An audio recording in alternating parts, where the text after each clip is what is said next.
तर झी 24 तासच्या बातमीचा आता मोठा इम्पॅक्ट पाहायला मिळतोय। टिपू सुलतानचं बॅनर हटवण्यात आलेलं आहे। मालेगाव पोलीस आणि प्रशासनानं बातमीची दखल घेतली आहे। नवीन बसस्टँडच्या समोरचं बॅनर अखेर हटवण्यात आलं। या बॅनरवर इस्लाम पार्टीच्या नेत्यांचे देखील फोटो होते। आसिफ शेख, महापौर नसरीन शेख यांचे देखील फोटो होते। मिनारा ग्रुपनं हे बॅनर लावल्याची देखील चर्चा होती। या संदर्भात झी 24 तासनं बातमी लावल्यानंतर आता हे बॅनर हटवण्यात आलं।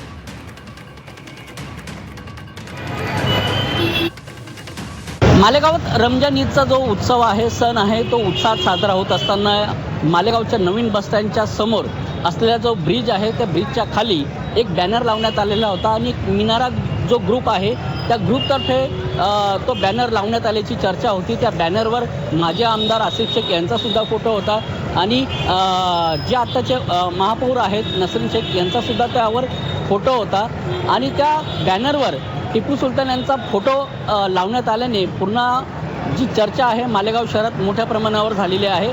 काही दिवसांपूर्वीच उपमहापौर शान हिंद यांच्या दालनात जो टिपू सुलतानचा फोटो लावण्यात आला होता, त्यावरून शहराचे जे वातावरण, राजकीय वातावरण जे आहे ते मोठे तापले होते आणि आता हा जो बॅनर होता हा सकाळी आणि रात्रीमधून लावल्यानंतर त्या बॅनरची जी सुद्धा चर्चा शहरात असताना झी 24 तासने ती बातमी प्रकाशित केली होती आणि त्यानंतर जो बॅनर आहे तो बॅनर आत्ता ह्या ठिकाणी जर आपण बघितला तर तो बॅनर आत्ता काढण्यात आलेला आहे आणि प्रशासनाकडून कुठेतरी एक खबरदारीचा एक प्रयत्न आणि उपाय म्हणून हा बॅनर काढण्यात आला आहे। मात्र या बॅनरची चर्चा आज देखील शहरात सुरू आहे। मी विशाल मोरे, झी मीडिया, मालेगाव।